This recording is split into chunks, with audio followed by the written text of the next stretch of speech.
Hello, hello, hello, and welcome back to the Drag Race recap here on Reality TV RHAP. I'm your host, Liana Boris, and we are here to talk about the 8th episode of season 13 of the US season of Drag Race, and as well, we will touch on, of course, the UK season 2 that is going on at the same time. 8 episodes in, 4 queens have gone home. Not a great ratio, but it doesn't matter. We have a bomb panel today. Are they our usuals? Yeah, but who cares? Like, it's fabulous. It's amazing. All right. So let me go ahead and bring in Amon Adwin. Amon, how are you doing? I'm great. I did sort of like hype up the fact that we might have a special guest today. Okay, I may have also done that also. So like, oops. Yeah. Well, guys, I'm right here. This person will, they will be here. We just had a bit of an emergency. So they're going to take care of the things that they need to take care of. And they'll be here later on. So we weren't lying, we swear. But I'm good. I'm glad to be here. Yeah, exactly. I was like, that's why I'm happy I didn't say. But like, well, it's a scheduling mishap. It's okay. That, like Amon said, family emergency. We're gonna sort it all out. Everybody gonna be fine. But in the meantime, we have, of course, the wonderful Beth Dixon to hold us over. Beth, how are you doing? I'm doing okay. I've got my fan as per usual. So I'm sure I'm gonna have some fan thwarps going on today. Some ranting. You know, the usual. The huge. Well, we are obviously going to be promoting this podcast on social media because it is social media, the unverified RussiaGoal, the main challenge this week that we are going to talk about. But let's just go ahead and jump on into the recap of the episode. So we start with after the elimination. Utica throws some shade at Olivia, which I thought was like a beautiful full circle moment with Olivia encouraging Utica to comment on Tina Burner's hair. So I just felt like that was all coming together. But really the main storyline here is Denali feeling overlooked and feeling forgettable. So this is something, Beth, that's going to show up a little bit later, but is nice for the editors to be like, oh, hey, is Rosé the Jan? No. No. No, it's definitely if this episode didn't solidify that, I guess Denali's probably going to be the Jan of this season, then I don't know what else is. I don't know what other proof that we need at this point. But it was kind of nice to have like a tie into the Untucked where Denali had a moment and she was not happy. She didn't feel like she can get a word in edgewise from the week before. And it was just kind of nice to see. I always like when they kind of tie in what happened in Untucked in the beginning of the next episode. And this was just a great little carryover that's like, yeah, I'm sick of like being shafted. I'm putting my best drag out there. I'm doing a great job in this competition and I'm not getting recognized for it, which I think I agree with her. I've been pretty vocal about that the past couple of weeks. I really feel like she should have been in the top. Yeah, I think we've been able to highlight some moments where she definitely probably deserved a little bit more credit. And especially for the looks, I feel like she's really been bringing it on the runway in general and having truly a variety of different looks. Totally. And maybe sometimes you could argue like, oh, well, maybe in the challenge, but I do want her to feel that validation for the runways because I think she's really been at least in the top half in terms of the looks every single week. Agreed. Yeah, I'm glad that we're getting her thoughts about all of this because we've been talking so much on Drag Race about like production editing and how some people are obviously production favorites and how that's going to affect them in the competition and is it going to become too predictable and all of that stuff. And it's nice to sort of hear someone that's not getting, because we got it with Jan, but what I liked specifically about Denali in Untucked last week was when she was like, I don't know what it is. I don't know. Is it my personality that's not translating well? Because I feel like I'm bringing it on the runways. Maybe I falter a little bit in some of the challenges, but I feel like I should have been recognized at this point. And yeah, like, is it the personality? Like, what exactly isn't translating that well? And I'd like to see more queens talk openly about how they feel like, yeah, I feel like the judges are really, really showing some heavy-handed stuff over here to one of these queens because I feel like I've been killing it. I don't know why, because I feel like the more and more that queens get vocal about that kind of thing, instead of, being nice to the camera and being like, oh, I guess it was my time to go, then maybe the judging will begin to change a little bit and they can't, hide behind whatever usual excuses they usually hide behind. So yeah, I like that she's sort of like sticking it to the judges in her confessionals and her DRs. That and the editors choosing to show it. Like also a favorite part. I do feel like maybe there's a little bit, obviously we don't really understand that much about how the whole production thing works. Like the editor is a separate team. What if they're like, we want to show a little bit of this shadiness just to call you out on your BS. It's always a scary thing though, too, because like you don't want to be Thorgy Thord. Right, where exactly. You become like this conspiracy theory, like this is why they don't like me, or you appear like you're jealous of another character, and whatever the case is. Although I still believe that Thorgy had a lot of valid points herself. I see you, but that's an interesting comparison though, because I think that Thorgy had a lot of good points too. But I think that it made one thing that also made it easy for Thorgy to sort of like get thrown to the wolves was the fact that there was like a whole narrative of, oh my God, Bob this, Bob that, Bob this, Bob that. But with Denali, at least she's like, no, me. I'm not trying to say anybody else isn't doing well, but like I did well, and why aren't they seeing it? Like, what's going on? So yeah, I want the answer to Denali. Maybe it is her personality. Maybe we just, because we don't really get a lot of confessionals from her. Like, it's not like she's really the narrator of the season. So maybe she just doesn't excite the judges the way that she excited us in the preseason. I don't know. I think that's entirely possible. If she ever ends up as Stevie Nicks for some type of queen performance, then we'll know the fix is in, right? Oh God. All right. So let's go ahead and jump into really the main thing that takes over the episode is this social media, the unverified RHAP. So each of the queens is going to be playing different social medias or different components of social media. They have to first record their lyrics with Michelle, and then they have the choreography with Jamal Sims. I'm so happy that Jamal Sims is back as the choreographer. I love him. I love him as a judge. I love him as a choreographer. And I think that the queens really enjoy working with him too. I mean, you saw it with, was it Elliot? I can't remember who it was who said that he really helped her. It was, wasn't Gottmik. Gottmik. Yeah. Thank you. Yeah. But like he explained it in a different way, and that like helped her understand. That's a sign of a good teacher. It's a sign of a good teacher, but he also just has like this really positive, fun attitude to it. And I'm not trying to like throw shade at like other choreographers or whatever who are come out here and being like, if you can't get these steps and you're going to go home. Like I love that drama too. And then, but what I love the most about Jamal coming in here is that he's like, y'all can do, just get into it. Like, he's like trying to break it down in a way that's fun and that is accessible. Yep. He's great. Yeah. I always very much enjoyed. He's got some also fun facial expressions, which I will show one of them when we talk about reactions to the queens. I love that he doesn't hide anything on his face. Love to see it. Makes for great TV. But there are a few things that we really need to get into. The first is the casting of the RussiaGoal. So it seemed like overall the queens pretty much handled it well, I would say, except there was a little bit of an audition that had to happen because, and this ties back into Denali feeling overlooked, that now the queens are not going to give her the part that she wants because Denali feels like she needs to stand out among. And what did you think of the fact that they had them audition for the part of Foxy?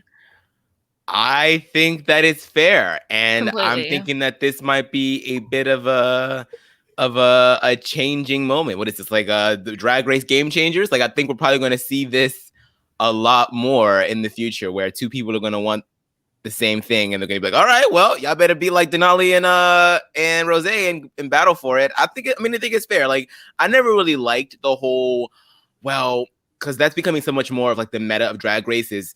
I don't want to sing into the background. I really, really want this role, but I'm going to be a team player, yada, yada. I don't like this whole, like, well, it's whoever, like, is more aggressive that gets the role. Like, right. No, like, it should be based on the merit, and it should be, like, if it's a team challenge, and the rest of the team should be, saying this is how it's going to go. Even in those team challenges, when there's a clear leader of the team, like, I still think it's not up to that person just because you won the mini challenge acting like a baby, or because you were flopping your fake titties around, like, so that means you're qualified to cast the musical. No, screw that. Like, I can sing, I can dance. I've been doing this since I was in my own damn diapers, but since I was a real baby, and so I want this part, and I feel like that's fair to me. So I'm glad that they did that. And Rose, she kind of mopped the floor with Denali.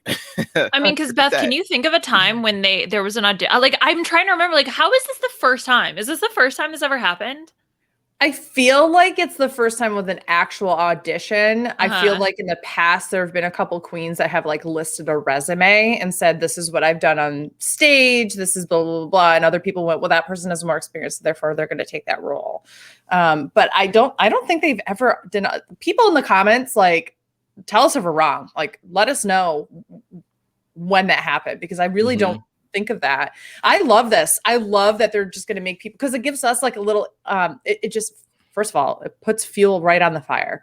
Denali just got shut out. Yeah, Denali just got shut out of her other role because Utica decided to have a backbone this week and not anybody come over her, like just be like, nope, this is going to be my role, and I'm sorry, Denali, but I'm going to keep it. Like, and then it just turns into she can't audition and even get the role that she really wants, so she gets stuck with a role that she didn't even want at all. I love that drama. That's fantastic. And especially we know how she's feeling coming off the other one, of feeling overlooked, feeling like she doesn't have a voice at the table. All the other queens are talking over her, and then all the other queens are picking her parts over her too. Loved this moment. And I also love Olivia saying, we really had the gall to make them audition for this role. I love that. Like a little bit of commentary that's like, we're so ridiculous. But honestly, I think it was a really great way to do, because Denali would have been fine in the role too. It's not like she did horrible in the audition. It's just that Rosé was just so clearly a better performer for that. Right. Yep. I mean, Denali did get 2 votes for her to be the role. Now, was one of them to mess with Rosé from one Tina Burner? Yeah, 100%. But at least the other one I feel like was genuine. I felt like the other one, because the other one or is it Utica? Because Utica felt bad that she took her other role. Her other role, so I'm gonna give it to her. Yeah. I felt okay. Fine. Those were pity votes. She was strategic about it. She was like, I already pissed you off once. I'm not doing it again, just in case something comes down the line. I'm like, Utica, it's not All Stars, so you might as well vote for whoever you want to vote for.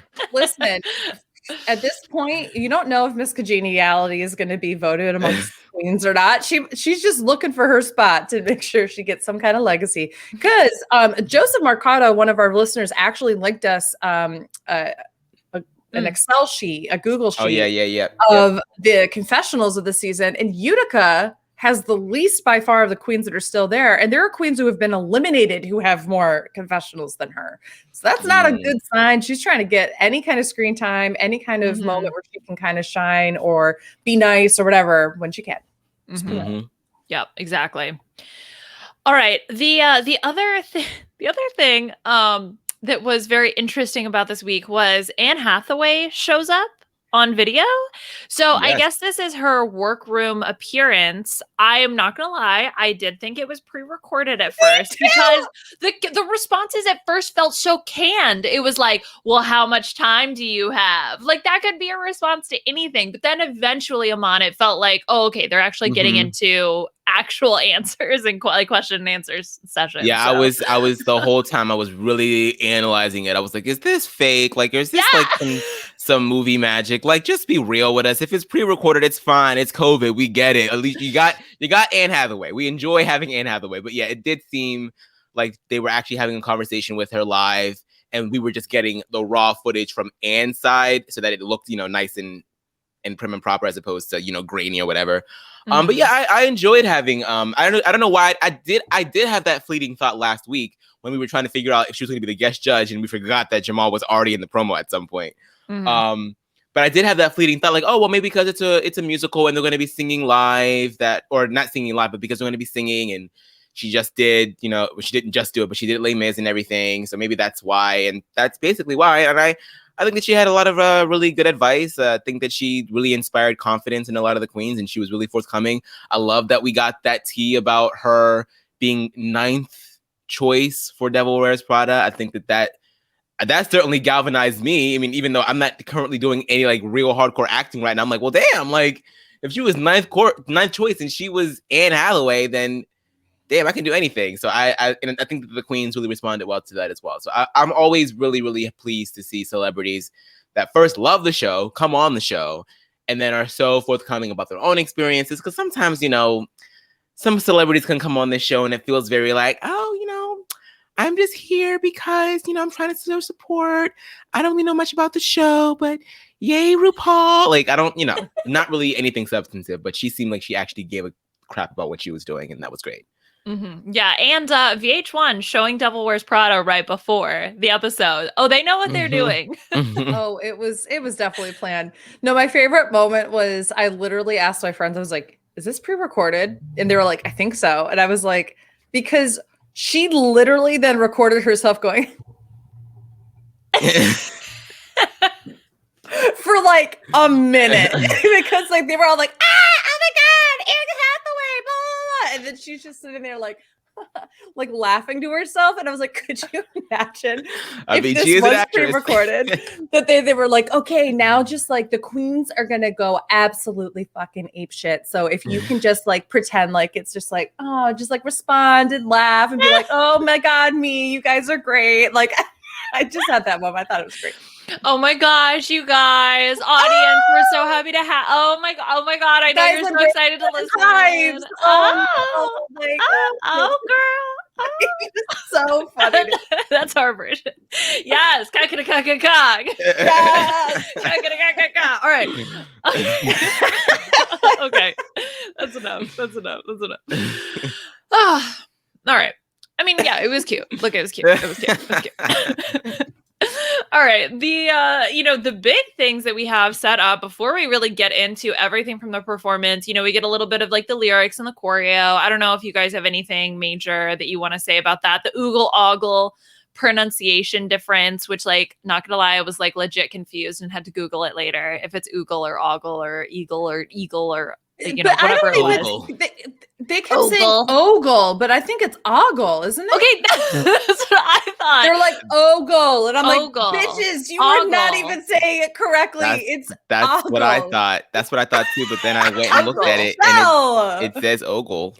So Google said ogle, but I've always heard it pronounced ogle. So maybe it's an accent regional thing or something. But up here in the Northeast, because we got 3 people up here who are in like the northeastern part of the United States, we say ogle. So I've only ever heard ogle, and I have lived in Colorado, California, New Orleans, Louisiana, and up here. So I don't know. Look, they're smarter than us, clearly, because we don't know how to pronounce ogle. I was cringing the entire time because she was like, girl, it's ogle. And I was like, Michelle, oh my God, no, it's not. Yeah, right?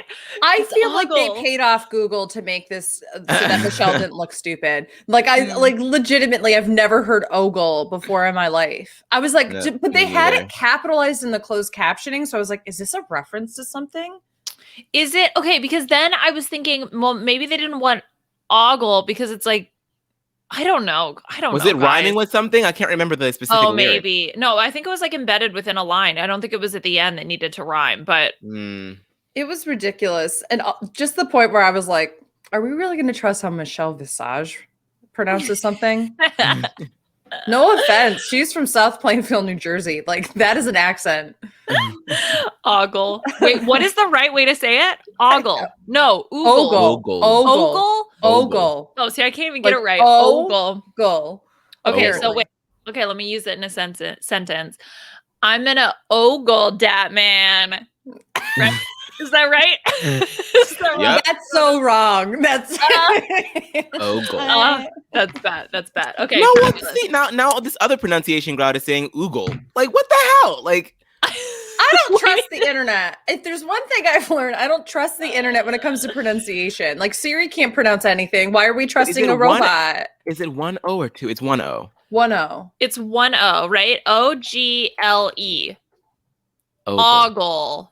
It should be ogle. Okay, let's talk about basic stuff. You would say O if there was a vowel like after the G, but there's not. There's an L, so therefore it's a short or whatever longer one. So it's ogle.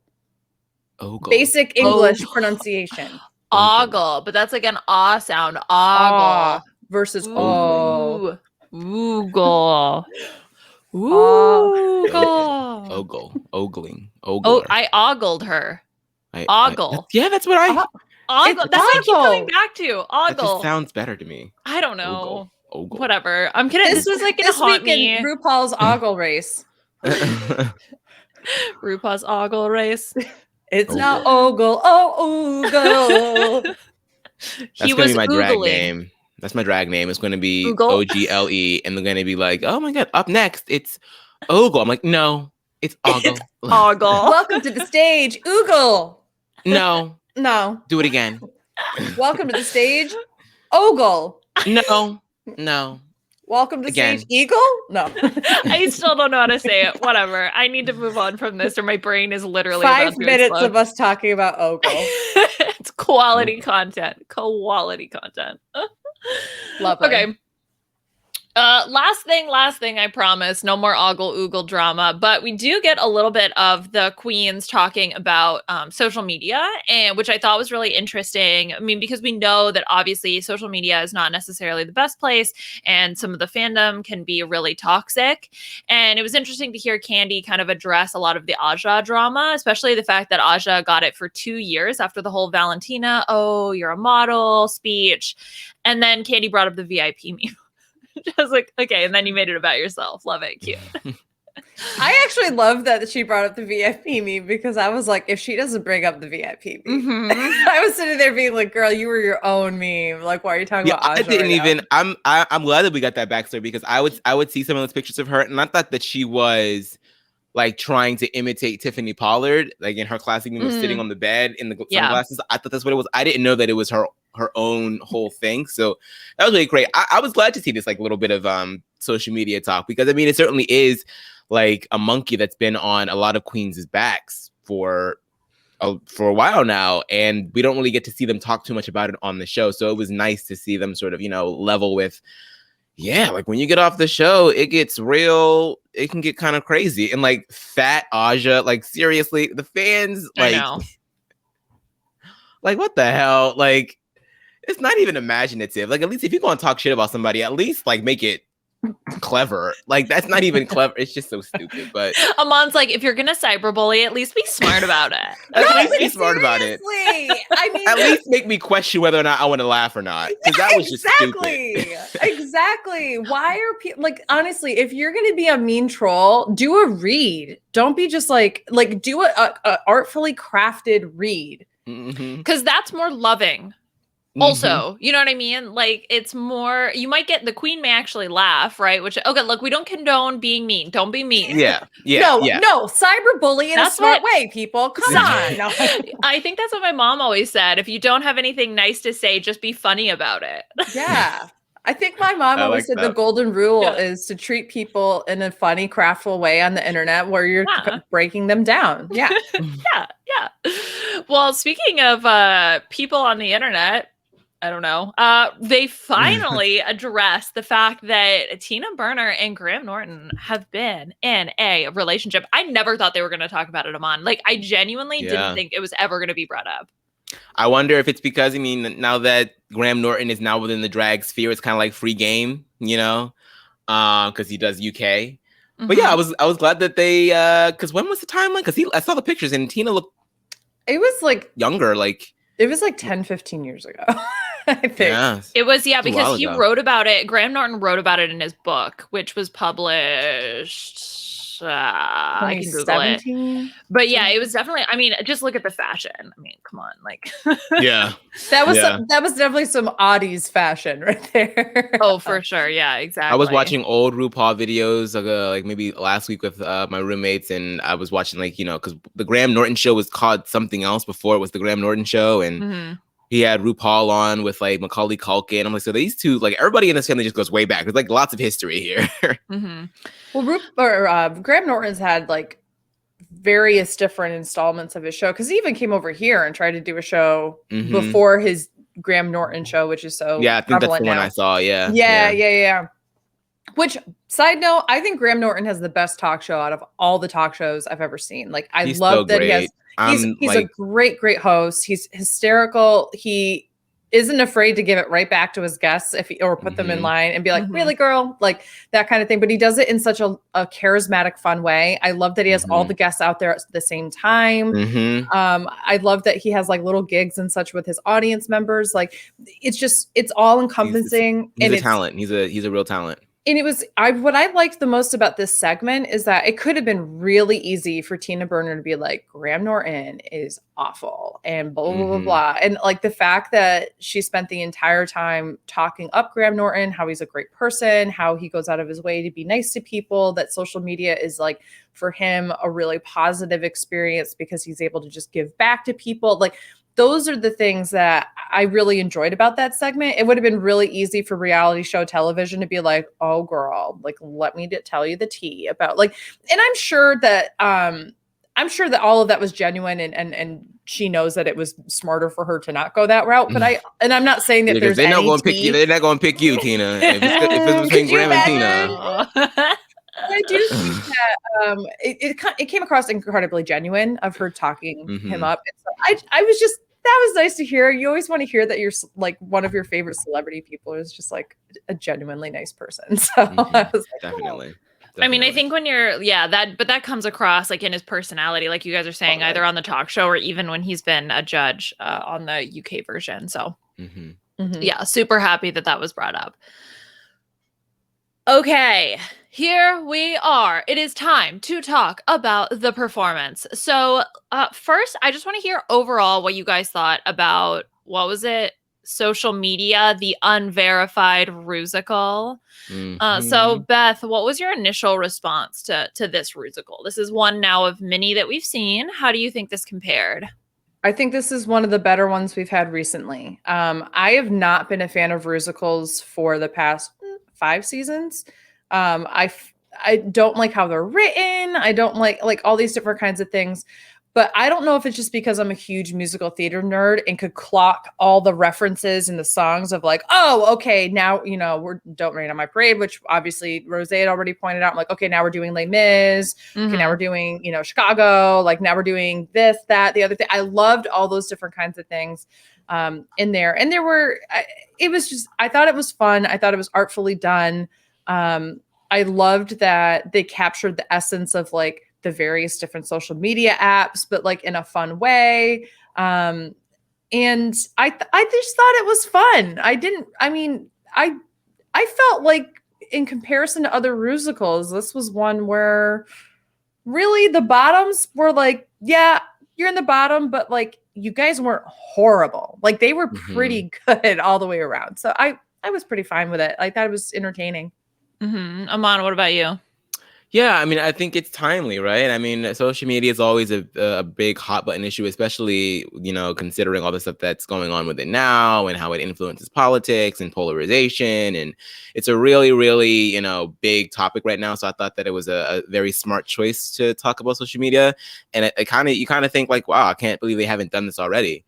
But yeah, I liked the inclusion of all of the, as many platforms as they could. We got TikTok in there. We had Instagram, we had Twitter, LinkedIn.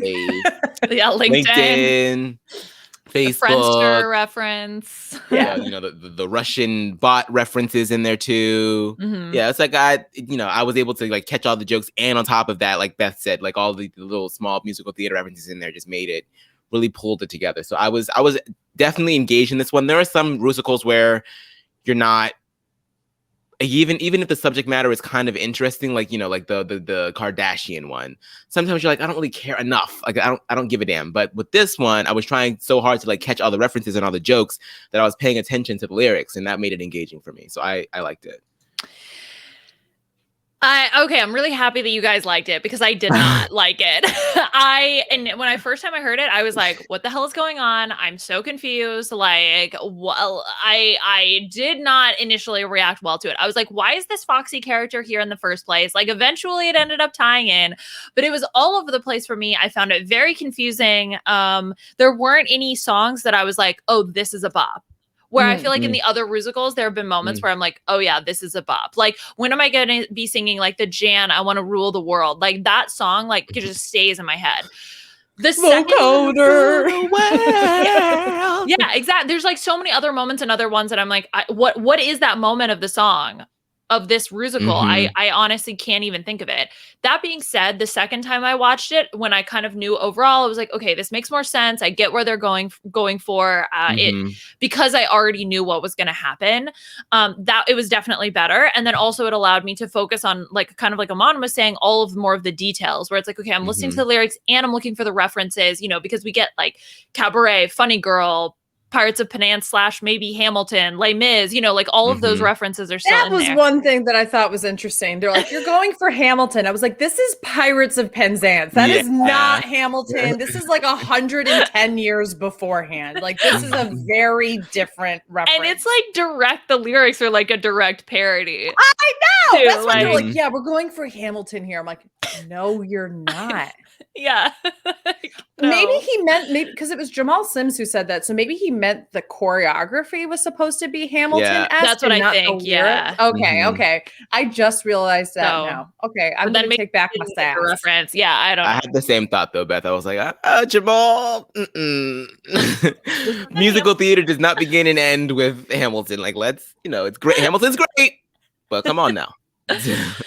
But anyway, so that being said, I mean, I still would probably, if we were doing a tier list, would put this in the bottom tier. For me personally, just because of that, because I felt like there weren't any bops still. Like, even the second time listening to it, I'm like, I don't know what I would. That's fair. But that's overall, fair. but okay. So my last point before we get into everybody specifically is that, yeah, I thought everybody actually did quite well. And so when it came to the judging, because this ended up being a double save, I do wonder if that kind of influenced who they ended up putting in the bottom, because not gonna lie, and I am not the biggest Tina Burner fan. And we'll get into it, but like, I was actually shocked that she was in the bottom. I get their critique. No, I would have put her in the bottom. You would have? Oh, okay, great. my Let's get into God. it. Beautiful.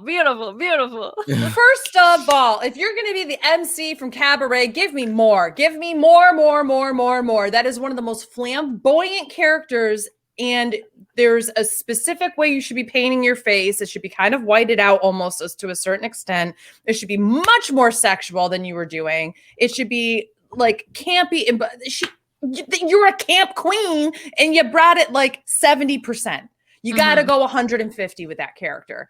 And just like the proportions of this outfit look weird. Like, are you going for androgynous or not? I can't tell. Like, I just look alone. If we're going to go for, apparently the look with the Joe Black thing in the UK determines if you're in the bottom or not. You're in the bottom, Tina Burner. You're she got in it the bottom. from H&M.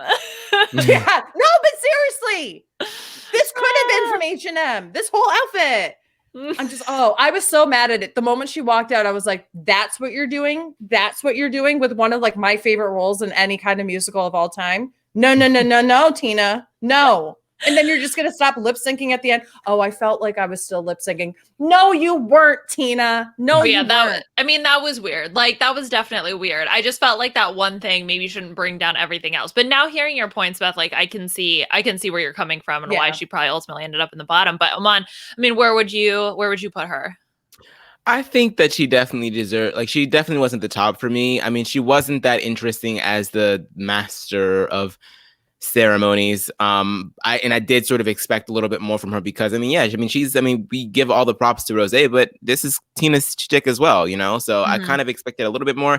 I felt like the critique was kind of interesting though. Like, they seem to blame it all on the fact that she stopped at the very end, and I'm like, I wouldn't have chosen that as the reason to put her in the bottom. It would have been everything else. I think that she definitely deserved to be safe. I don't think she deserved to lip sync. I think that she did a good job, but I think that the other queens were right when they were like, well, she chose a really, really big part. She opened herself up to a lot of scrutiny. So if you were going to be on stage a lot without any breaks, you need to be engaging the entire time. And there were definitely moments where I found myself being like, okay, get to the next part. Like, you're okay.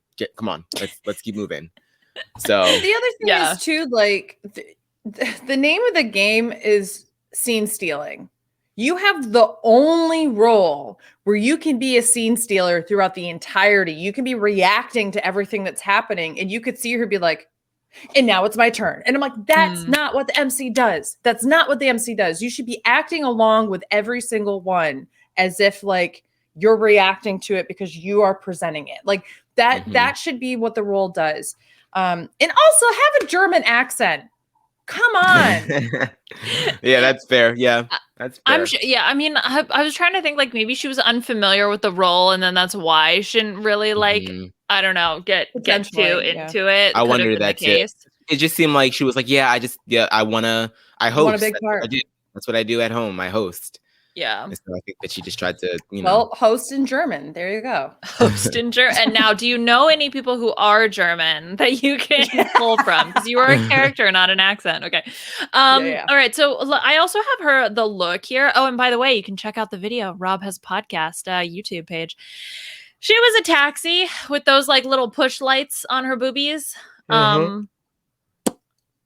It's fine.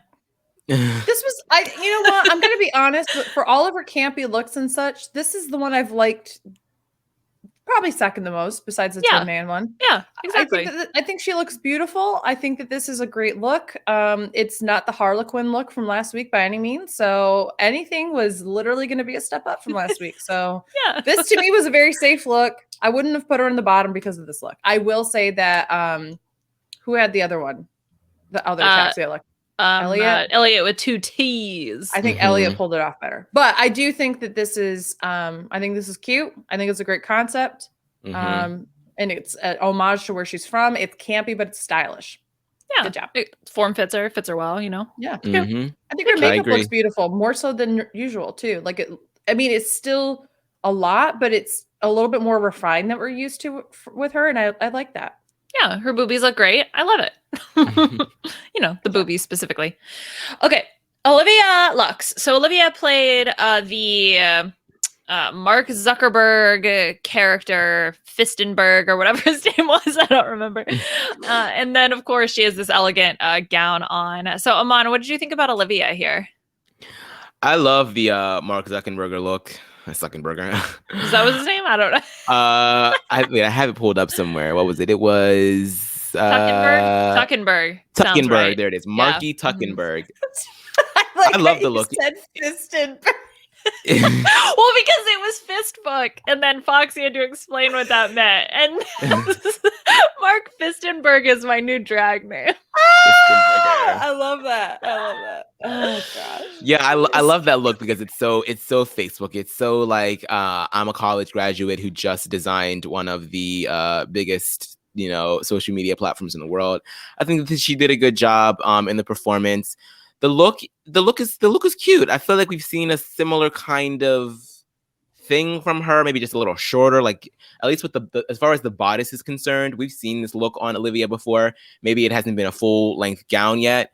The one thing that I'm like, Olivia, hush, darling, because she got into Untucked and she was like, I'm a little disappointed I didn't get to reveal my reveal. And I'm like, what reveal? And then she just pulls off the skirt. And I'm like, you were disappointed you didn't get to do that? Like, that's like one of the most common reveals that you can ever have as a drag queen. And why are you disappointed that you didn't get to reveal that? That means that you're safe and that you don't have to worry about lip syncing. I was just like, girl, if you don't shut up and sit down, like, you done won 2 challenges and now you're bitching about this little reveal of a lip sync that you don't even want to, like, whatever. Yeah, what kind of Tina Burner from last week reveal was that? Like, come on. I know. She was all like, oh my God. And then she was like, when they were like, oh my God, well, now we want to see it. She was like, oh no. She's all bashful about it. I'm like, if you don't just pull that little doily off your legs, like, get out of here.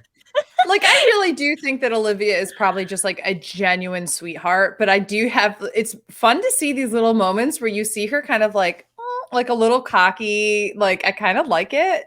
It just adds a little perspective. Tina Burner keeps clocking her for it. She's like, y'all think she's cute, y'all think she's sweet, but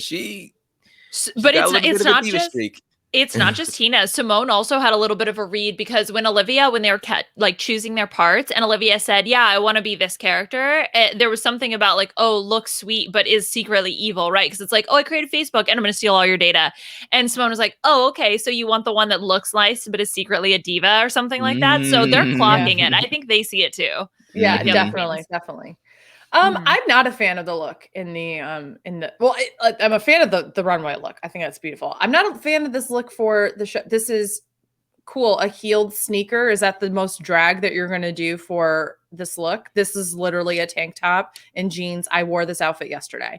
Like, I like it. I love that. Yeah, that's what she's trying to go for, but drag it up a little bit. Like, make it a little bit more fun in some capacity. I don't know. Like, I don't This know. outfit is from H&M.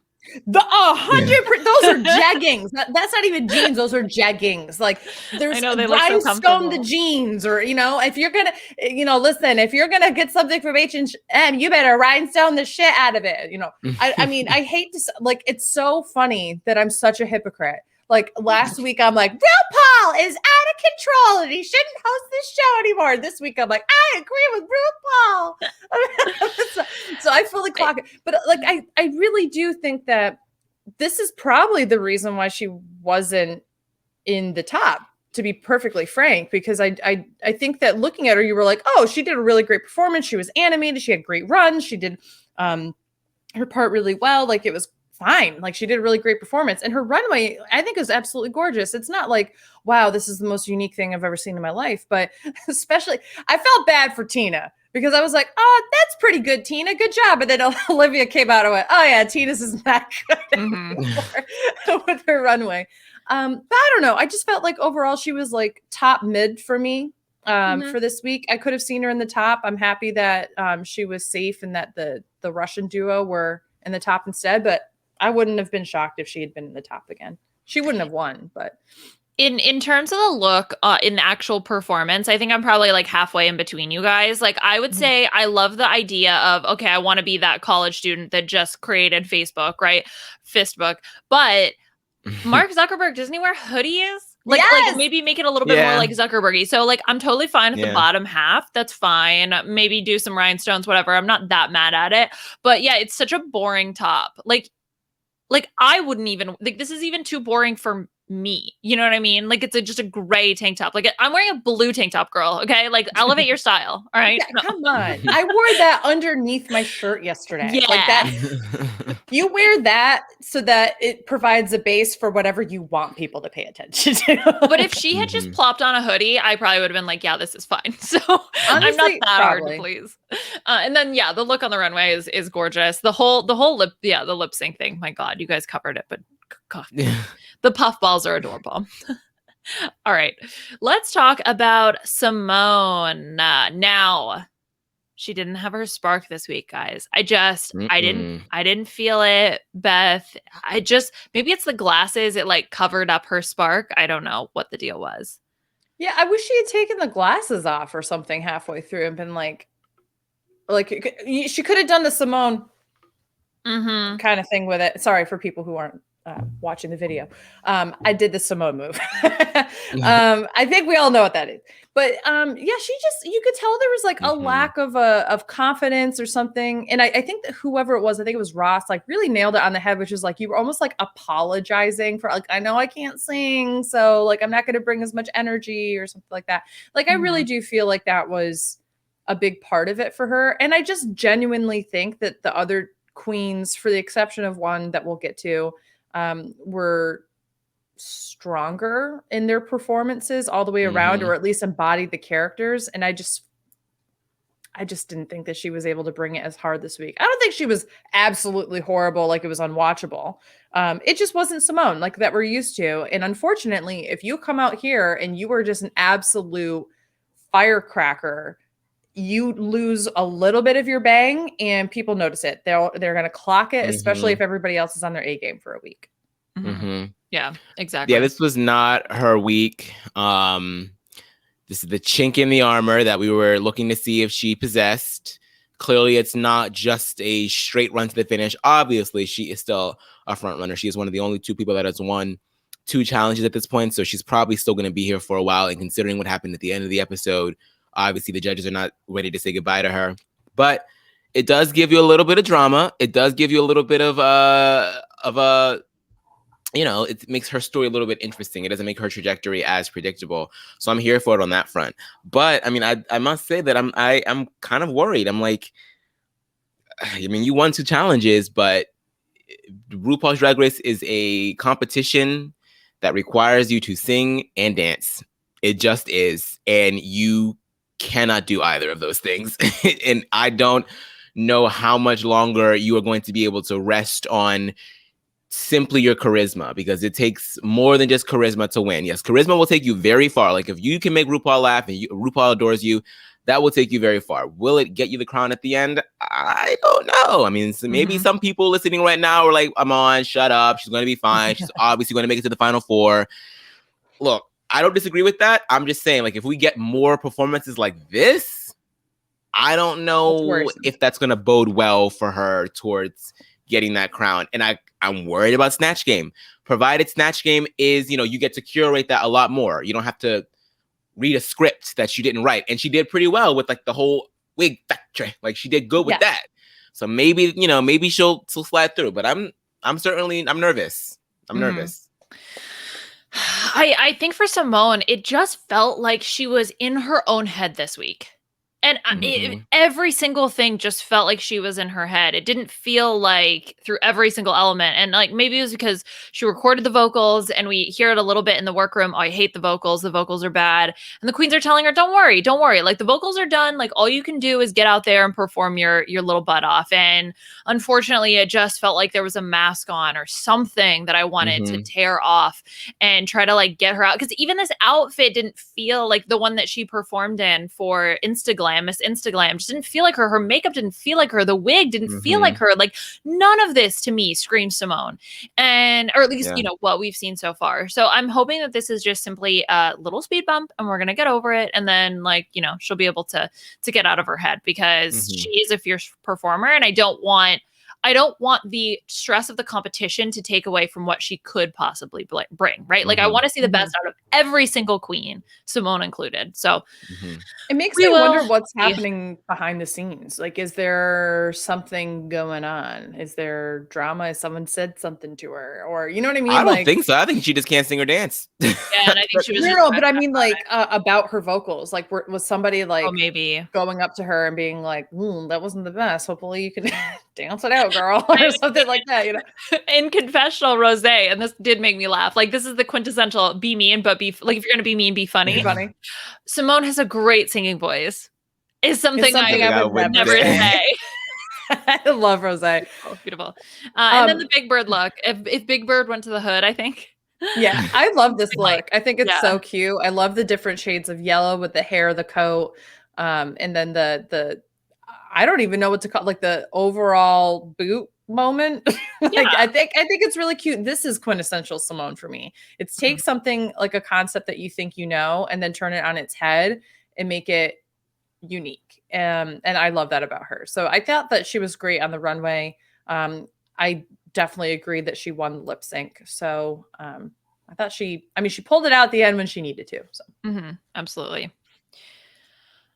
Okay, Miss Utica Queen is the next darling that we have to discuss. Amon, how'd you feel about Utica? Do you think she deserved to be safe this week? Yeah, I thought she was sort of like, she was serviceable. That's the word. I just, I kind of forget what she did throughout half of the musical.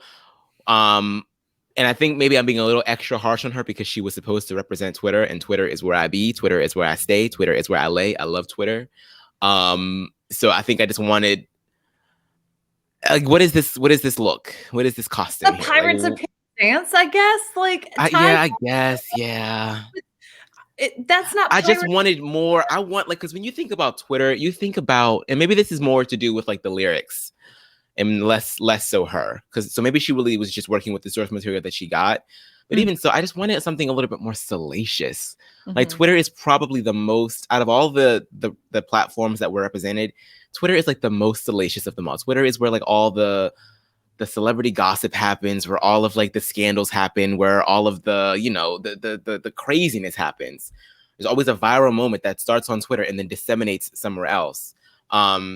And so I just feel like I wasn't getting that from her. In terms of the runway look, I mean, she's the queen of quirk this season. This one didn't work for me. She explained what she was going for. She went through it. I just didn't like it. This one didn't land for me. And that's fine because she's one of those queens where not everything is going to land. And that was this week for me with that look. Yeah, I definitely, I agree with you about the look. To me, like, I think that she was trying to tie this into some kind of nautical theme, but instead of like Pirates of Penzance, I got Anything Goes. Like this, like very different Yeah, musical, all that kind of yeah. stuff. Um, I love that she got the lyrics down, but that is a role that if you get the lyrics down on the recording in a way that can make you overact the way that she wants to, you win the challenge. And she just wasn't able to bring it in the recording, which meant that her acting had to suffer for it. Then on top of that, the look didn't go with it. I wouldn't have been mad if she had been in the bottom. I'm fine that she was safe. I feel the exact opposite about this runway look. I love it. I love the references. I love the different patterns. I love the hair. I love how she acted. This to me is really unique. We haven't seen anything like this on Drag Race before, with the open sides. I love the history moment that she gave. But again, this is to me, I will say that is very costumey. Like you expect that in a costume for a show rather than on like a fashion runway. So I can see like maybe that critique, but I'm still not mad at it. She came out and I was like, oh, I love it. And we've heard all like in her Meet the Queen video, like I love matching different patterns together. Her entrance look had all those various different patterns, but we haven't seen too much of that besides the sleeping bag look. So this is something I'm really excited to see her come back out with her roots. It took me forever to figure out she was Twitter. Like way too long. And I don't know if it's her fault or the lyrics' fault or my fault for being dumb, but like I was like, oh, you're a sailor. What are sailor? Yeah, I don't know. It didn't hit for me. And I'm looking at the lyrics right now, and I think maybe that probably has something to do with it. It says, I am the perfect medium for modern intellectuals, comedians, celebrities, and the political. Even 45, the orange one used me to post up most diabolical. Is that all you've got to say? Whatever's trending on me is not really allegorical, but algorithms programmed through means mathematical. Hashtags and that symbol make this world more radical. You can go to bed happy and then wake up and you're canceled. Faster, swear to God, if you make me sing another syllable, I'll gladly come down there and I will punch you in the clavicle. I said my piece already, and frankly, I was exceptional. Now mind your own damn business, you bossy homosexual.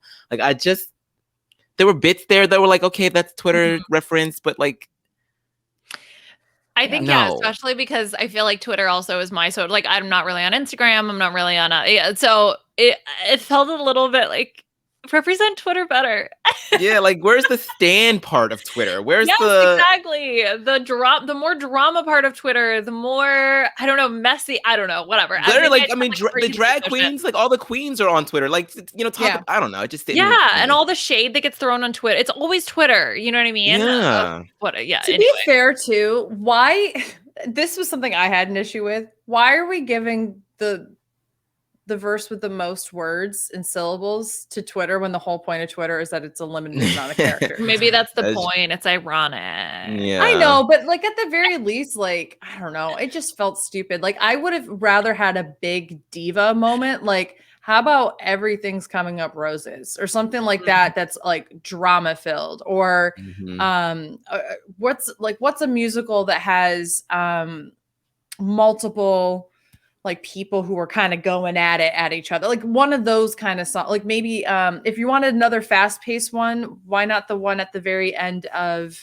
Into the Woods where they're all blaming each other and that kind of your thing. fault, yeah, your that would fault. have been nice. Like if you do something like that, like that would be really cool.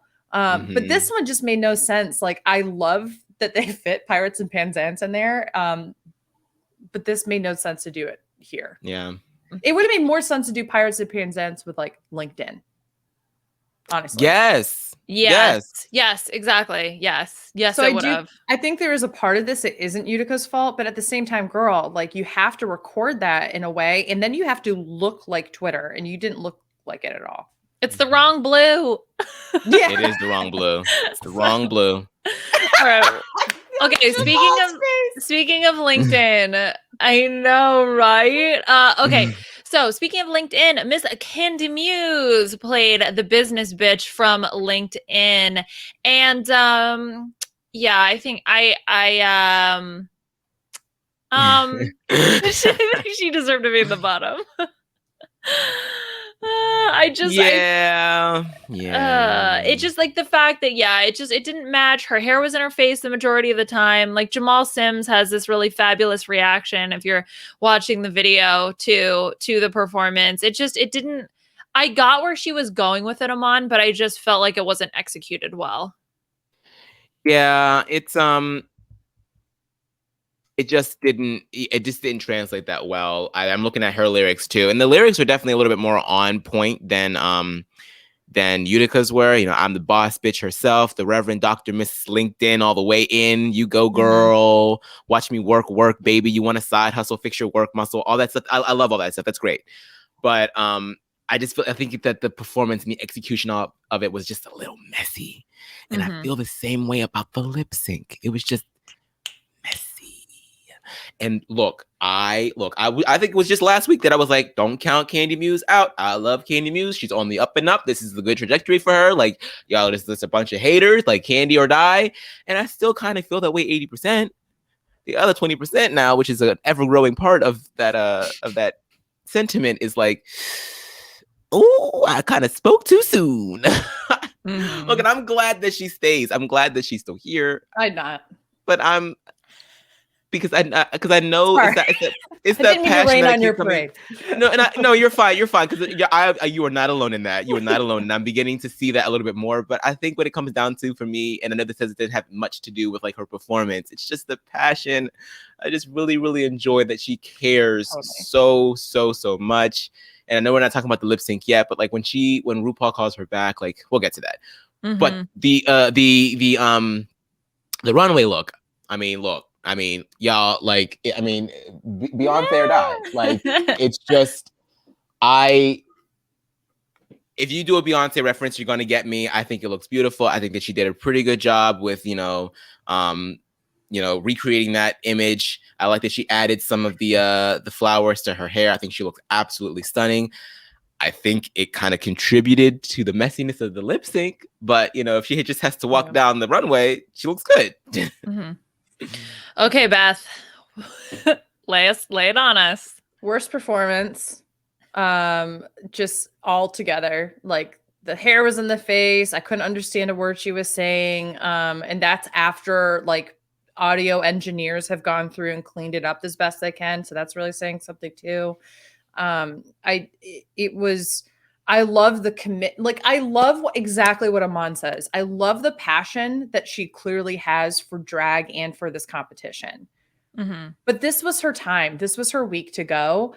And it doesn't do her any favors outside of the competition, in my opinion. It actually gives her this like silky ganache edit, which is, a loud personality whose good TV stays because they're a loud personality and good TV, and it undermines the talent that she does have. And that is unfortunate for her. Now that said, I'm not saying that she should be like, oh no, you said I had to go, so therefore I'm going to leave. Like, no, obviously I loved seeing the genuine reaction she had with the tears, and she had that kind of comical moment. Oh, you can't mess with my emotions this way. That kind of, yeah. But when RuPaul said, Kandy, wait, I had the Jamal Sims face on right there. Like, I was like, no, like, stop. First of all, it took us 3 episodes to even get to a place where you actually eliminated somebody, and now a double Shantae with a lip sync where she clearly lost. Like, that to me is like, what? Sorry, that's so funny. The shade that she clearly should have gone home. Well, like, I'm sorry. She was the worst performance. And then on top of that, Symone wiped the floor with her, in my opinion, with that lip sync. It just came across, like, to Amon's point. Like, I agree. She was messy. And the lip sync didn't capture the song. If you think about the double Shantaes or the double, like, you come back into the competitions, like, was this Alyssa and Tatiana? Was this Evie and Brooklyn? No, it wasn't anywhere near that level. So why is this a double Shantae other than we need Kandy's personality, which is valid for a reality show, but it takes away from her in the competition. So that's just like how I feel generally. I do love this outfit on her. I think that she looks gorgeous. I love the softer makeup. It shows a wider range of her skills. But I just don't think it was enough to save her. So I mean, I'm of two minds because I'm very entertained by Kandy.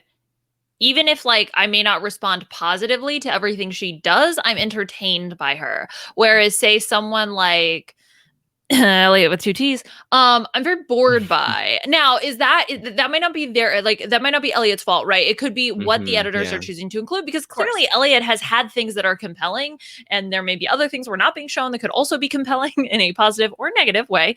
And so, removing Kandy from the competition opens up space for other queens to get airtime in the same way that Tamisha Aman leaving, although it was sad to see her leave. I'm happy she left when she did because one, it solidifies her still as someone who is fabulous, iconic on the show, but you don't get that dragging in. Like Aiden Zane being kept on the show because Aiden Zane brought drama just makes it you get bored and you start to have those negative Silky Ganache type feelings. So I wonder what's going to happen with Kandy. Is this all right? Next week she's going to go, or is this was rock bottom? Longevity, here we come, and she's going to be able to turn it around. So I'm curious to see what happens, but I would not have been upset if she had gone home. I would have been gagged because I just felt like she's going to be in the finale because of the way that she's being edited. But yeah, I mean, based on the performance itself, right? If that's what we're judging on, I could have been okay with her going home here. Yeah. All right, let's talk about. Speak of the TikTok devil, little Miss Ellie with two T's. I'm so sorry for the screenshots. I tried to find good ones, but it's mostly in the dark because apparently TikTok is like the scene, emo kid, evil scene of all of the social medias. So the lighting is very dark. Yeah, Symone. I mean, so clearly this was written by a boomer. I don't even think it was a boomer. I don't even think a boomer could even come up with this. I think it was probably somebody like Gen X. Gen X. Oh. Yeah, Gen X. I would hope that it's not a millennial. If it is a millennial, then no wonder the millennial versus Gen Z war has been really spiking in the past couple of months because guys, this is definitely written by someone who thinks that they know what being a teenager is like, and TikTok. I understand like painting TikTok as the teen, as the tween, as the kid growing up. But TikTok within itself isn't like TikTok is so vast. There's so much that can happen on TikTok that there are so many more recognizable things to pull and references to make, like all of the silly dances, all of the silly challenges. And then you can't really get any of that kind of energy when you try to portray it through a lens of a moody teenager that's in the dark. Well, that TikTok is Billie Eilish. I don't know if you know this, Aman, but that is all TikTok is. Listen, my FYP is very different. No, it's not. It's not at all. Like I was confused also because I was like, is this a diva challenge? Like now we're doing Billie Eilish as a thing? Like, I'm sorry, what? Yeah, like how does she tie into the musical? Because she's young. I don't know, dude. I think that's exactly it. I think they literally said, who is somebody who has a unique look and sound, who is a Gen Z celebrity that we could draw inspiration from? Which is really weird. Why wouldn't you just go for what is a musical that is that's come out in the past couple of years that you could draw reference to that the Gen Zs love? Like this would have been a good Hamilton time. Think about all the people who do those speed up challenges and their lyrics, and there's dances that you could do. Like there's a whole bunch of things you could do. Yeah, and Gen Z fucks with Hamilton. Exactly. So like this is the time, like the Billie Eilish like reference of yes, let's go for a teenager or young 20s who's never acted on Broadway nor has a sound that is equivalent to a Broadway feel. I don't know. It was just really weird. Also, I'm no expert, but you can make TikToks longer than 15 seconds. So 60 seconds or 15. Your choice. 15 seconds to save the earth or whatever it was, right? I don't know, whatever. Look, she did fine. I mean, okay, then that's all the critique of whomever like wrote this, right? But Elliot was fine. Like if they wanted to, like, I mean, like, what am I supposed to say? I hate if they wanted to. Yeah, like if they wanted to have some variety, like I would have much preferred that this part got doubled rather than the Russian bots. You know what I mean? Because I understand why the Russian bots got doubled because they kind of proliferate and just infect the internet. So I got that. But like I just felt like there just needed to be a little bit more variety with this, which isn't necessarily all Elliot's fault. I think that she executed it as well as she could. As far as the taxi look is concerned, yeah, I think I agree with her in that, yeah, she kind of like made it a little bit more, a little bit more chic than Tina Burner's look. It definitely still has a similar silhouette. We've seen this, puffed up 80s jacket before from her. So, I mean, it's like, clearly the girl is stuck in time, but it's still it's a good look. I wish her gloves weren't checkered. I don't know what why. color would you make them yellow? Why do you need gloves? I don't know. Driver. Taxi driver. Driving gloves. The black. I don't know. Like it was weird to like. I didn't even know she had hands for a second because like she kept putting them in front of her torso. Maybe that was it. It was supposed to be a floating wheel. It's just the taxi driving itself. Magical. But yeah, we have seen the silhouette before. So sorry, Elliot. Okay, we've got a few more queens to get through. Let's talk about Rosé, the eventual winner of the challenge. She plays Foxy here, the woman who has, I guess, does she represent OnlyFans or she gets banned from all of the social medias? I'm not quite sure. And then, of course, the mask look that, is it orange? Is it yellow? I don't know. Beth, what do you think? Okay, so in terms of is it orange or is it yellow? This is where like I would take a box of crayons and be like, there is such thing as orange, yellow, and yellow, orange, and talk about that where like the second color is actually the base color and the first color, it like describes what kind of that one. So like if this is, in my opinion, an orange yellow, where it is yellow, but it's an orangey yellow. So I could definitely take Michelle's criticism of it. Fine, whatever. Is that going to like turn me off of the look for this particular runway? No, I still get yellow out of it. I get the reference. It's fine. It's great. It's really unique. Nobody would have expected this. And the same with her performance. I thought she did a really great job. She commanded the stage. She just acted the hell out of it all the way around. She did exactly what I was hoping Tina would do, which is somebody who has a role throughout almost the entirety of it. She was in the background making like faces and doing things that really reacted to what she was seeing, which made sense for her character. So I really felt like this was like far and away a blowout win. Like I don't think anybody came close to kind of competing with her. I completely agree. I thought this was just, she was clearly the best, I think, for me. Yeah. Sang Boots' House Down. Yeah, God. Love it. And I'm happy that the judges didn't overlook her in any way. And then the runway look, I was talking with a friend of mine about undertones. Well, what are the undertones? And then color theory of what it's next to. It can change how you perceive the color. So look, I don't know. I don't really care because when she first walked out, I genuinely thought she had a mask on. Like literally a mask, not just the way that she was able to paint her face. So I'm going to give her credit for it. It's terrifying because I was also terrified of the Mask movie as a child, but I was too. It's scary. It's really scary. I don't know why. Really freaky thing, I guess, as a child. Yeah. I've never seen it. I have to see it now. No, don't watch it. It's scary. You know what? You're not a child, so you might not find it scary. Oh yeah, I found it traumatizing as a child too. But Amanda, what do you think about Rosé? I think she did a good job. Yeah, I think she was supposed to represent OnlyFans and, being a little bit more salacious and slutty online and being okay with it. I think that the look could have been a little bit more sluttier. I mean, obviously it's it's a really short dress and it rides up and you see her panties. I could have used like a little bit more sex though, just a little bit more. But other than that, I think that she performed really well. She obviously really, really wanted it. It was refined. She added a few little vocal runs up in the air. I think that she beat Olivia out in that department. The runway look, it's a little orange, just a little bit. But I also not enough for me to be like, it's never going to be yellow. You will never make yellow happen. You are not that kind of yellow girl. Like it's not giving me that kind of energy.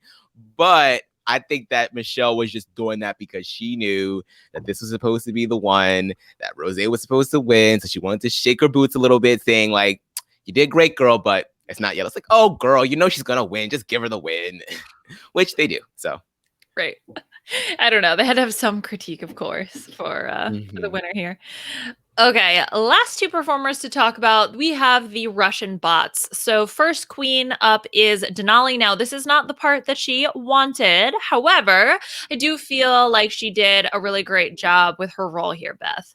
I do too. And I think a lot of that has to do not only with the fire that she had to do well, but I'm going to give a lot of credit to Gottmik here, not just in terms of like being a great partner to play off of, but Gottmik also did what came off as kind of shady, but I think ultimately was the best thing for Denali, which was asking Anne Hathaway in the very beginning, like, what do you do if you get a role that you really don't want to do? Like, what do you do? And Anne Hathaway is just like, you crush it and you Steal the show anyway, right? You steal it, Right. And that's exactly, I think, what she needed to hear in order to do well. So Gottmik, in my opinion, was really the fire that helped Denali lift up, and embrace her own talents and help steal the show. Denali, I thought, did really, really well. I love that she, I guess, took inspiration from her ice, skating companion people who are Russian, which I don't know how, but great. Good job. And I love her runway. I was like, oh my gosh, it's the Britney Spears snake. So like, I immediately got like the little reference and such. I think I like her headpiece more than the actual outfit, to be perfectly honest. I thought it was a cool concept, but to me, it kind of looks more like a potential ice skating outfit more than like a runway look. I wish I could take Lala Ree's outfit and then take her headpiece, make them the same color. Wait, which outfit from Lala Ree's snake one? Remember how she had the face covering? Yes. That yes. Okay. But then with that headpiece, put that on top, maybe a little bit bigger, and then have them all be the same color. That would be like a quintessential snake outfit. Because yeah, I totally agree with you about the look. That would be really good. Yeah, I agree both of you. I think that she did a great job on the Russian thing, and I was glad that she really, from the background, she performed for the back row the entire time, and that makes a difference. I mean, I think a lot of people just get so nervous about being too over the top, being too like trying to, attention seeking, but that's what you got to do on this show. Like, and RuPaul is, if anything about RuPaul is that he is a gracious audience member. Like, even throughout even if your performance is bad, there's always a smile on his face. He'll give you a little chuckle if it's like a little comedy injected in whatever you're saying. Like, he pays attention. Like, during every lip sync, he's always looking at one, looks at the other. So like, if you perform for him, he will watch. And so just, I think that she really embodied that throughout the entire performance. And that's why she got the recognition she deserved. Yeah, absolutely. And she would not have been able to accomplish this, as Beth said, without her scene partner, Gottmik. So, Aman, do you think, one, what did you think of Gottmik overall? But two, if you had to pick between Gottmik and Denali, which one would you pick? Which one do you think did better? I like Gottmik's look better in terms of the runway look. If I had to choose a performance, probably Denali, just because the dancing was just a little bit more quick and sharp and fluid. But I mean, it's a tight race. It's definitely a tight race because Gottmik definitely served it up in terms of like the performance and the facial expressions and all that. Like, she was giving it to them. And I think that, like, they were so good because of the fact that they worked so well together. If one had kind of been a little wonky, then maybe, I forget who said it, but maybe then Denali might have been at the top, or maybe might have been closer to winning because the comparison would have been, stark. But I think that they both did well, considering that she was having such trouble with the choreography in the beginning. I think that she did a pretty good job. I think it's tough, Beth, when they're a pair together, because I think they both brought different things. Like, I would say Gottmik's facial expressions and just I don't know, maybe it's the way that she painted her face so that when she opened her eyes, it was just like black with these like white eyes, and then the lipstick and everything just felt really cool. But at the same time, Aman, I see what you're saying about Denali with the more of the dancing sort of element of the performance. I think they worked really well together. I also think they did a really good job coordinating looks and the instruments, and like incorporating the props. Because a lot of people forget, like, props can make or break your performance. If you have a prop and you aren't incorporating it in a great way, like, you're not going to do well with it. And I thought that the two of them with the keytar and the guitar did a really great job.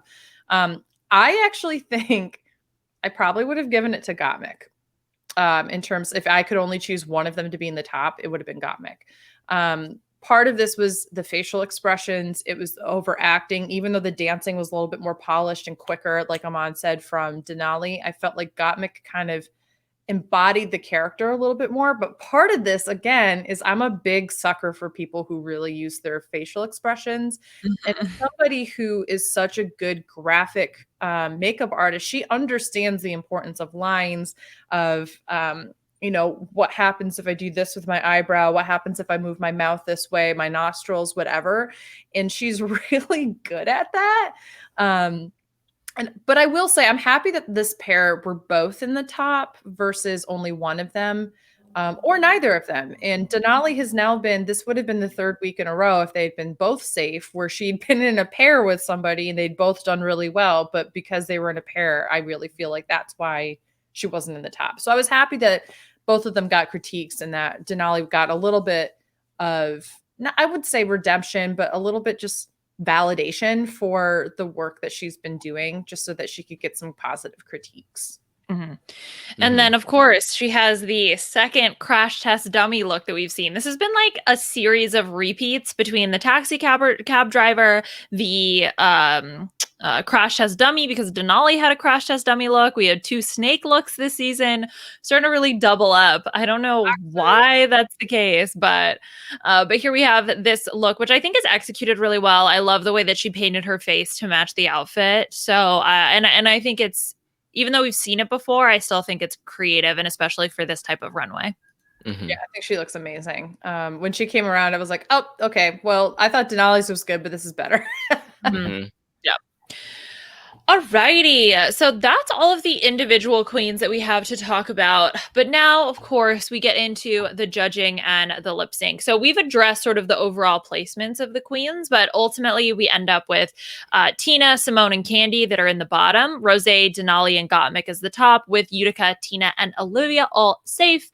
Of course, Rosé, our wonderful winner here, is given the prize.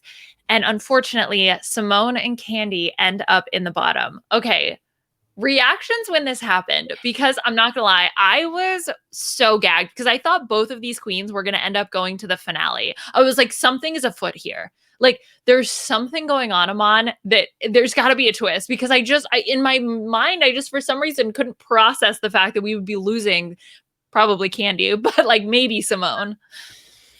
Yeah, I was like, damn, that's when I was like, damn, I really spoke too soon, because Kandy is definitely going to be the one to go here. I just can't see how they are going to justify sending Symone home over Kandy. So I thought that it was going to be a foregone conclusion that Symone was going to win, and I have to disagree with Beth.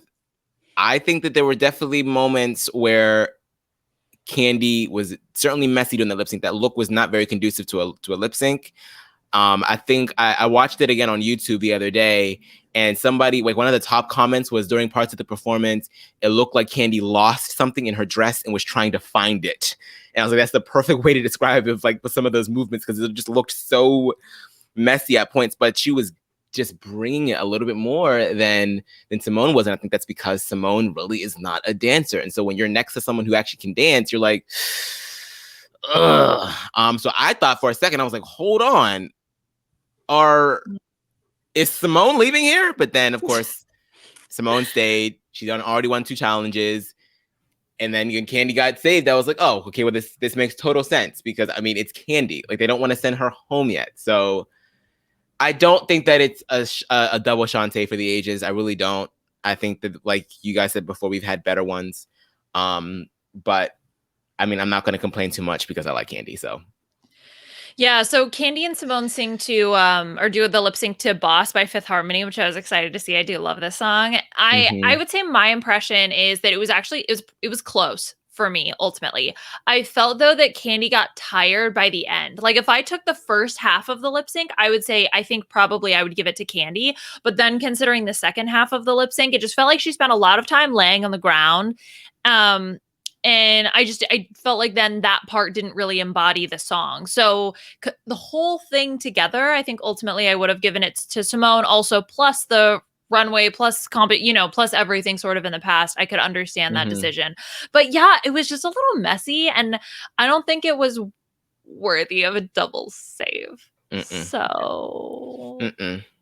It would have just had to be one of those lip syncs where you send maybe Kandy was a little bit more lively, but you send her home anyway because of yeah. like the body of work that Symone has presented already. Like it's just overall she's stronger than Kandy is in the competition. So send Kandy home. And I know that that opens up the can of worms about, okay, so does the lip sync really matter? And I think that it can. And I think that this time it actually did. I just think that it's not really worthy of a double Shantae given what we've seen in the past. That's the main gripe that I have with it. Considering the stuff that we have seen in the past, this is not a double Shantae. But I do think that she did a good job of saving herself. She certainly didn't mail it in. She certainly gave it her all. So no, exactly. My thing is that the song is called Boss, and I didn't get boss energy from Kandy. I got frantic energy from Kandy. I got boss energy from Symone. My whole thing when I watch a lip sync is who is embodying the song. And I didn't feel like Kandy embodied the song. And then on top of it, it got messy. And I do think that a lot of it had to do with the garment, which there's only so much you can do. I actually think the garment's why she would lay it on the ground for so long, because I don't think she could get up in a graceful way that looks good. That's not a read. That's like saying, like, if I got on the ground and I'm like, well, crap, this dress is huge, I'm going to step on it if I try to get up. Like, I think that was just a moment where she got on the ground and was literally like, how do I get up and it doesn't look stupid? Like, so I don't know. That's what I mean by like, I felt like it was a clear difference. That's fair. But I do think, like, again, Kandy is an interesting, fun character to watch. I just hope that this is worthy of the stay. If she's messy again next week, but she's not in the bottom or whatever the case is, it's going to be like, and it's going to further prove this kind of like undermining the talent situation that I was talking again. And I hope that that's not the case. I really hope that she just comes in and just uses this as fire to slay. And she said it. She said it in the in Untucked. She was like, she said we, but really I think she was talking to herself. Yeah. I cannot fall. I cannot fall again. Like, as if this is it, girl. Like, if it were any other queen that I didn't really care for too much, I would not be being so gracious right now. But because it's you, Kandy, like, we're gonna give it to you this time, but you cannot be in the bottom ever again, or you gotta go. You just have to, because it just wouldn't be fair at that point. Is this like, please don't be a Cameron Michaels? That was the thing that pissed me off about Cameron Michaels the most. It's like, her ass was always in the damn bottom, and they kept saving her because they were living for the lip syncs. And I'm like, at some point, you have to send her home. No. Finale, here we come. Top 3, here we come. Well, butterflies, here we come. Oh my God, poor Asia. I have like every secondhand anxiety. You were saved. Well, so we got a question about this. I mean, do you guys feel that the double save is it becoming mandatory? Because we've seen one really every season since season 3. I do kind of feel like I don't know, for some reason the production feels like this is a twist that we have to keep in, even though they should not at all. I mean, it can certainly be.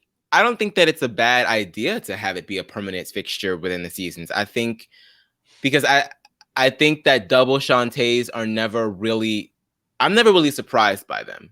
Unless it was the first one, which the first one, obviously you're going to be surprised by that because it's the first one. But I wouldn't mind them being permanent, because I think what that does is, because they're starting to happen at different moments throughout the season. And if you keep up that pattern, then it makes it really hard for queens to know what could be a double Shantae. And that in part would inspire them to give it their all every single time. Although you really should be giving it your all anyway. If there's a possibility in your mind where you're like, the double Shantae hasn't happened yet, maybe I can force them to keep us both. I think that would create interesting conversation in television going forward. So I'm here for the double Shantae as long as it's worthy, now that we've sort of like wasted it on this, and we get another really good lip sync as we get closer to the end of the competition, and we got queens that really don't want to give up the crown when they're that close. I'm like, well, damn, like, it's already happened now. So I don't know how we're going to feel about it later on, but I'm fine with it being a thing. This season should not have had a double Shantae. This lip sync should not have had the double save. Like, I agree with that. Yeah. But I generally feel like it took 3 episodes. We already had a double Shantae, essentially. You had, actually, it was episode 4 when the first person got eliminated, right? Yes. So that's ridiculous. Like, now we have another week where somebody hasn't gone home. And then next week isn't even a real episode. It's the COVID-19 it's the quarantine episode. Whatever. So it's just like a situation where I'm sitting back and being like, okay, so there's gotta be like a week where they get rid of like, okay, 4 of you have gone, bye. Like, it's like the purge and the challenge. We're just gonna like get rid of a bunch of you now. Instead of a final 4, we do have a final 10 this season. Okay, great finale. Let's see who wins. You know what I mean? Like, it's gonna be 10-way lip sync over Zoom. 10. What was that? Season 10 or something like that, where they did like the 6 of them, I think, or whatever. But that was a mess. If you start buffering, you're out. Honestly, like, I wouldn't put it past them. What if they're like, okay, we're gonna do a tournament style lip sync because we're gonna take our normal lip sync finale thing and we just did a certain amount and here you go. We got 3 and 3 and then I don't know. I mean, part of me is thinking, are they trying to make this season longer on purpose because it was coronavirus and they want to try to like make it as long as possible? But, you know, I mean, that is independent, I think, of ultimately the question, which is I'm totally fine with the double save. I just think it needs to be a situation where it's worth it. And the Brooklyn Heights Evie Oddly one is always the one I think of, or the All Stars too, because those are moments where it's like both queens clearly killed it and it was amazing. And they both genuinely deserve to stay because Beth, about undermining the talent, it undermines the talents of the queens that they choose to save simply because I want to see more of you, you're good TV, even though you I feel like you didn't meet the metrics of either the lip sync or the challenge and you should have gone home. But you know, we'll see where Drag Race goes. I think it's not a bad thing. And ultimately, look, if we get to get a little bit more out of Kandy and it's going to be entertaining, so be it. I'm fine with that. All right. Anything from Untucked you guys want to get into? It was mainly just a lot of like, wait, who's in the bottom? Because it was very confusing. Yeah, it was a lot of that. Tina Burner was clearly pissed off about her critique. She felt like she was unfairly judged, which, you know, I think that we sort of covered and we sort of like kind of agree with her. You were unfairly judged that you didn't get all the other critiques you should have gotten. That's like, let me at her. Tina, listen, coming into this season, I was a huge cheerleader for you, girl. You were not turning it the way I wanted you to. You're not Tina turning it. Olivia annoyed me with that reveal. But mostly it was just, you know, getting to see Kandy and Symone talk about how they're both safe, how they did it, how they're so glad that they didn't have to leave. I love at the end of the episode before Kandy, like as Kandy's walking, you know, sashaying away, and then Gottmik gets on stage to like hug her real quick, and then RuPaul's like, "Up, Kandy," and Gottmik's like, Yeah, that was funny. I mean, I'm happy you guys brought up the points of the way that it happened. I think is important also. Like, it wasn't a Shantae, you both stay. It was like, Symone, you won and you get to stay, but Kandy, I'm not done with you, which differentiates it, I feel like, from the other double saves. But to me, this means it's not a double Shantae. That's different than a double save, because in this situation, she technically didn't say double. She didn't say Shantae, you stay. That's true. Symone, you won. Kandy, go away. Actually, I'm not done with you. Stay. Like, that is a very different situation. So, All right. As Aman mentioned, next week we are going to have the 1 hour sort of COVID-19 protocol episode, which is how did we keep all the queens safe? How did we get the season off the ground and running with, of course, the pandemonium in place? And then that's only going to be an hour. I don't think we necessarily need to cover that episode. Yeah, we can just cover it in the next one. Yeah, I think that's probably I think that makes the most sense. To me, we will be back in 2 weeks to cover that. I mean, look, if we end up popping up in your feed to talk about UK and the COVID episode, so be it. But like, if you don't see an episode, don't expect one. Okay, just in case. What if it's super exciting? Yeah, we'll do it. But if it's boring, like, come on. Or if something really crazy happens on UK and we like need to talk about it, like exactly. Yeah. It's really the podcast. I know y'all listen. It's here for us to vent and get things off our chest. So if we feel the need to vent, maybe we'll be here. But speaking of that, let's get into UK from this week. This was Snatch Game. Snatch Game. Snatch Game.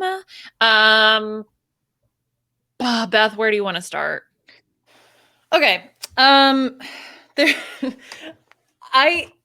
First of all, I don't know if you all know who all of the different celebrities that they were doing are. I knew like maybe 2 of them. I knew some of them. The 2 who I didn't know were Tace's. Was it Jane or something like that? Smith or Jane Smith? Very generic name. Sure, yeah. I don't know. I didn't know her, and it sounded like maybe she was supposed to be Australian. And then I didn't know the Psychic Sally, but that seemed like a pretty blanket. We've seen it before. Okay, someone's playing a medium. Okay, Fifi O'Hara and All Stars 2. We get it. Blah blah blah.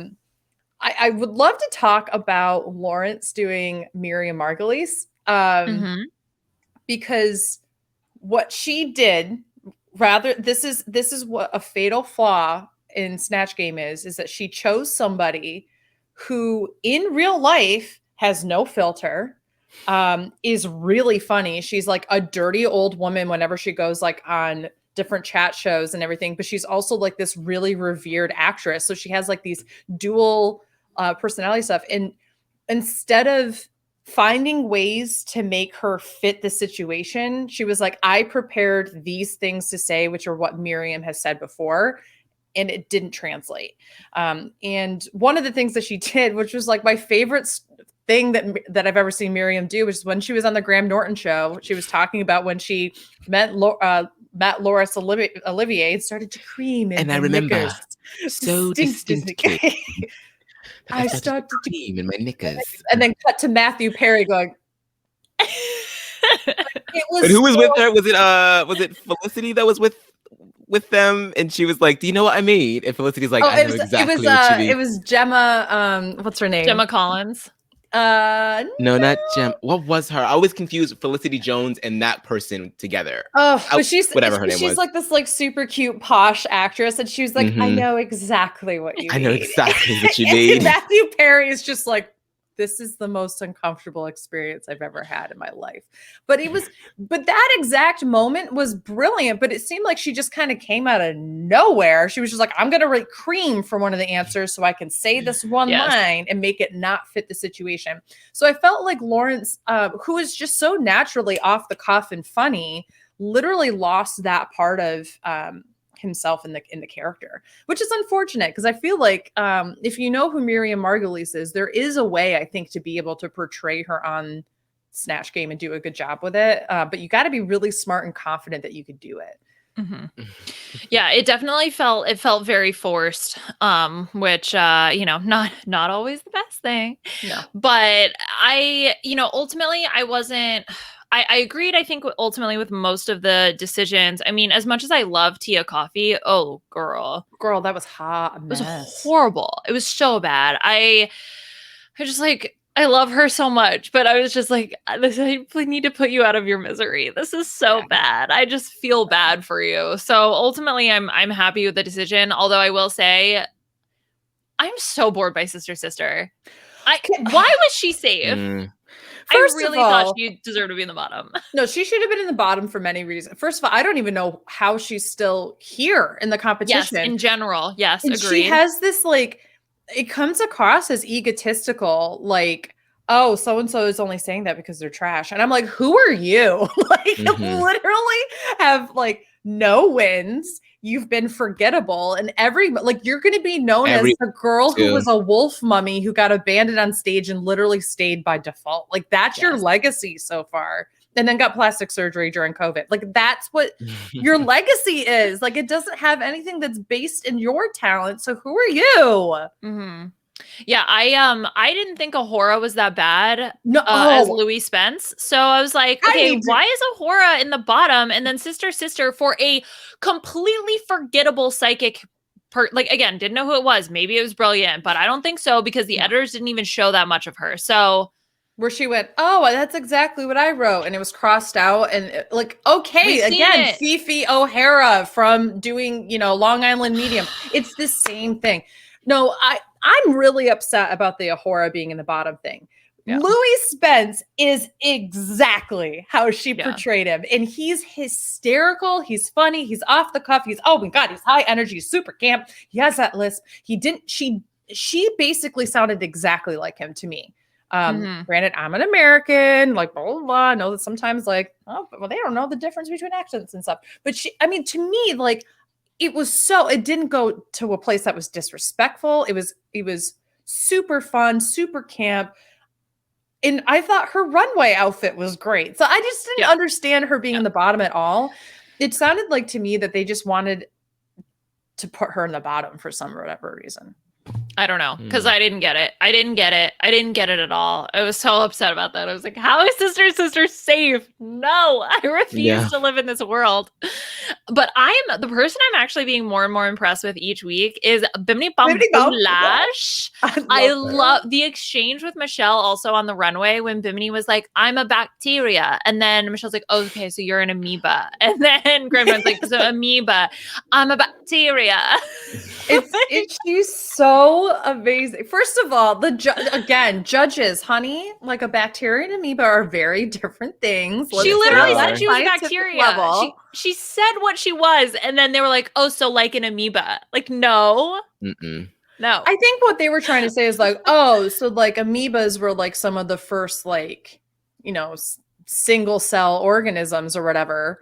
And she was like, yeah, but still we're bacteria. I'm a bacteria, I'm not an amoeba. Which is the whole thing. But like getting into her Katie Price, like she nailed it. It was so funny. It was so good. And I was surprised that Michelle didn't bring up the fact that she was in the Big Brother house with Katie Price. But so Michelle knows Katie Price. Like she knows her. And I just felt like, again, this was taking somebody who has been memeified and is just, everybody wants to know what's going on in her sex life and all of these different things. She's open about that kind of stuff. And it's an easy thing to just make her be like a bimbo. And she wasn't a bimbo. She was smart and funny and cute and confident. And everything just came naturally to her, that to the point where like, I never even thought of it as Bimini doing Katie Price. It was just Katie Price to me, which I thought was a lot of fun.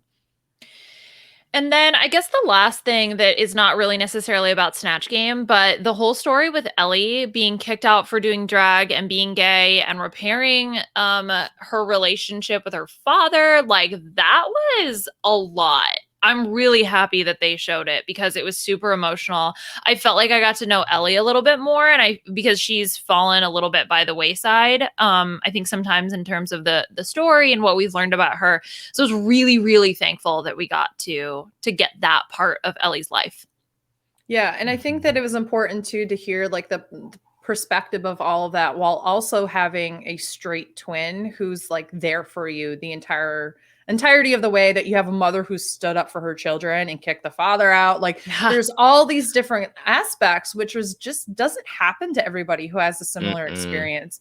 And so I was really thankful to hear about that. And I'm really happy that in the like little 30-minute COVID episode they released last week, we also heard like Ellie had to move out. Like her family were basically like evicted from their houses because they couldn't afford to live there. We've seen this story, and she represents, I think, what so many people in the LGBTQ community can identify with, which is having this kind of story of familiar relations and such, where there's different degrees of acceptance or non-acceptance of who you are. But on top of that, dealing with the reality of being poor and having to work and having to do these different things. And when you have a family that is supportive of who you are and the art that you want to put out there, that is already a hard field to get out there and make money in. Like, you spend way more money doing drag than making drag, especially in the very beginning. This is a necessary platform for her personally, but this is a great platform for so many other people to see themselves in somebody on that stage. So I'm really thankful that we get to see a lot more of that in a very truthful lens. Right. Absolutely. Yeah. It never felt forced. It was very, very much like her opening up and getting to share her story, which I appreciate. Yeah. Okay. So that does it for us this week in the Drag Race world. Thank you so much for checking us out. And of course, a big thanks to the panel. Aman, where can people find you and what are you up to?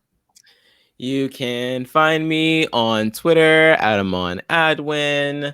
I'm still doing my Glee podcast with Matt. We just dropped a bunch of episodes this past weekend, bunch of character study episodes with more song rankings coming to you. So follow Choir Room Pod. You can also follow me on Twitch at Amon. Yeah, twitch.tv/Amon Adwin, where I'm doing a bunch of Harry Potter stuff over there. And yeah, that's it. And Beth, how about you? Where can people find you? What are you up to? You can find me on Twitter and Instagram and TikTok at AugustaWind11. You can also find me on Twitch, twitch.tv/AugustaWind11. I'm a part of the We Are Level Up stream team, which was founded by Angina and Jeremy Carey, who formerly known as Fifi O'Hara. So I'm often doing collabs with them, which is a lot of fun. Last night we did a collab of Among Us as 90s cartoon characters. So it was a lot of fun. We just do random stuff like that every week. So feel free to check me out, drop a follow, and keep those notifications on so that you know when I go live. Fabulous. Lovely, lovely. And you can find me on Twitter at Liana RHAP. I am podcasting about, let's see. Oh my God. I did the Pirate Master. So a crazy show that was out in 2007. So of course we needed a podcast about that, but that's on the RHAP Rewind feed. If you're interested in checking out Pirate Master, Puya and I also did a catch up on the Masked Dansa, which is now over. So we talked about sort of the last half of that season, which was a lot of fun. And then we're going to have the Masked Singer coming up at the beginning of March. So definitely check that out as well. I am also joined the Twitch streets because why not? And you can come find me. The more the merrier. Exactly. Twitch.tv/Liana. I'm doing just a bunch of really random shit. So that's what I'm up to. All right. If you are interested in becoming a patron, check out Rob has a podcast on Patreon. It's robhasawebsite.com/patron or patreon.com/RHAP. Please leave your star ratings and reviews for us on iTunes. And you can do that with the super easy link, robhasawebsite.com/Drag Race. Thank you, Scott St. Pierre behind the scenes, and we will talk to y'all soon. Not next week, but the week after, for sure. Okay. Love y'all. Bye.